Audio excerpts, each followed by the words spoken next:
আমি নিজের হাতে পিঠা বানিয়েছি। তোমার ওই যে বজ্জাত নাতিটা আছে না, বলে আমি কিছু পারি না, ওকে দেখিয়ে দিতে আমিও সব পারি। তুই আমার মেয়ের ঘরের মেয়ে, গুণ তো থাকবেই। এখন চল এই পিঠাগুলা তোমার নাতিকে দিয়ে আসো। আচ্ছা ঠিক আছে। আর হ্যাঁ, বলবা না এটা আমি বানিয়েছি। তুই তো পিঠা বানিয়েছিস। তুমি তোমার নাতিকে চিনো না? যদি জানতে পারি এই পিঠা আমি বানাইছি তাইলেও খাবে না, আর যদি খায়ও ভালো হলেও বলবে না ভালো হয়েছে। এই নে পিঠা খা। মায়ের এত তাড়াতাড়ি পিঠা বানানো হয়ে গেল?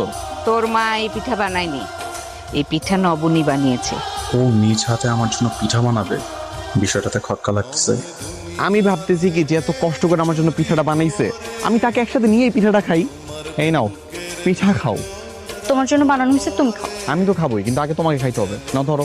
আরে বাবা আমি খাবো না, বারবার বলতেছি খাবো না, তুমি এই পিঠার মধ্যে ঠিকই কিছু একটা মিশানো